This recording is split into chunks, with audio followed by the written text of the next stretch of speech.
In the fall of 2018, art historian John Richardson fell critically ill and died the following March, at age 95. He left behind a distinguished record as a critic, curator, and biographer, and questions about the fate of one of the art world's longest-awaited volumes, his fourth and final book on Pablo Picasso.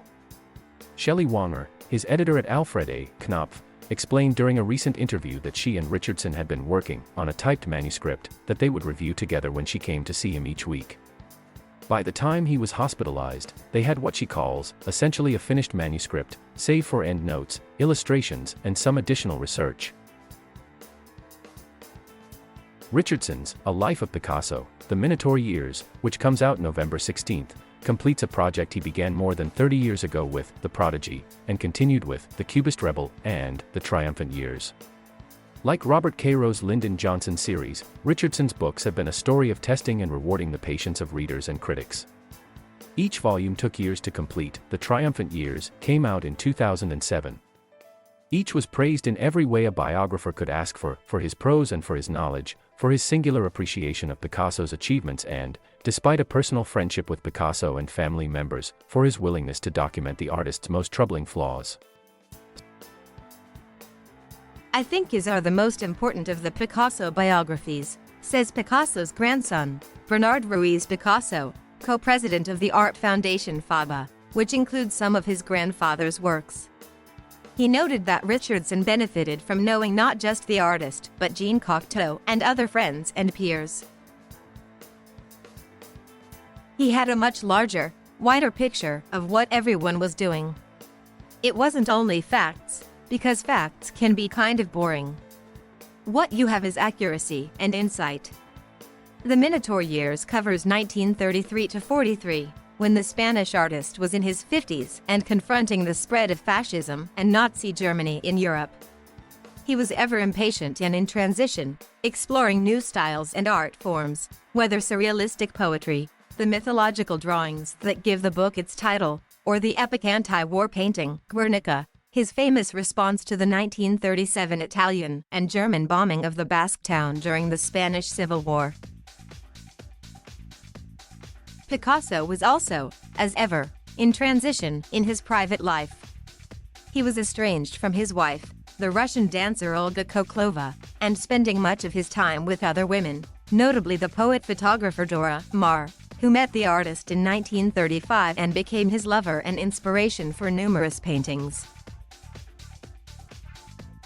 Wanger says the book will be the most comprehensive treatment of Picasso's life and work in the 1930s and early 40s. It will include previously unpublished correspondence with, among others, his wife and with the poet Alice Rayhan.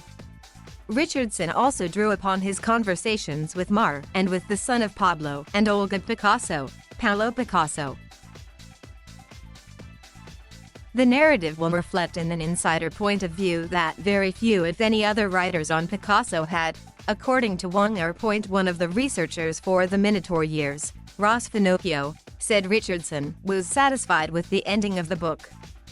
But it does reflect Richardson's declining physical powers. The fourth volume is around 300 pages, by far the shortest of his Picasso biographies, and his failing eyesight made writing and reviewing documents an increasingly slow process. Delays in The Minotaur Years were also caused by Richardson's otherwise ageless energy. Starting in 2008, as a consultant to the Gagosian Gallery, he helped present 6 Picasso exhibitions praised by the New York Times. Roberta Smith as among the best art shows of the 21st century. Richardson was able not only to present rarely seen Picasso works, but to gather art from museums and private collectors worldwide. John was so much fun, says Gagosian curator Michael Carey, who worked with Richardson on the Picasso shows. And while he took everything he did very seriously, he was funny and playful and a storyteller. Everything had a story. He could look at one of Picasso's works and he could narrate and narrate and narrate. For those assisting him on his book, work was an event in its own right. Researchers Finocchio and Delphine Huizinga speak with fresh amazement about his 5,400 square foot Manhattan loft, filled with art by Picasso, Warhol, and Lucien Freud, among others. Huizinga remembers the nonagenarian author practically running to them in anticipation of what they learned through their latest research. He would ask me, "What goodies do you have for me today?" She says. Richardson drew upon materials from Paris, Barcelona, London, New York, and elsewhere, but his mind was his greatest resource. He seemed to have tracked Picasso's life more closely than even the artist could have managed. Huizinga remembers debating the origins of a circus painting Picasso completed in February 1933.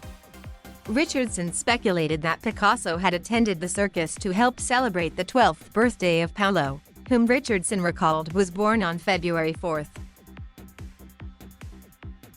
"It sounded like a great idea, but I didn't have anything factual to base it on," Huizinga says. "But a few weeks after that, I went to the Musée Picasso and found a stub for the circus with that exact date." He had a hunch, and it was verified. He had that date in the back of his mind. Who else but John Richardson would have something like that in the back of his mind? Richardson apparently intended all along to end his work in 1943, 30 years before Picasso's death and before he befriended the artist in the 1950s, when both were living in France. But Finocchio and Huizinga remember occasional conversations about a fifth book. At times, he would speak wistfully, as if aware that he would never live to finish it. Other times, he would sound more excited. "I think we felt that as long as he was working, he was going to stay alive, that it was such a strong motivation to keep going," Huizinga says, adding that she worried about a postpartum depression once the fourth book was done.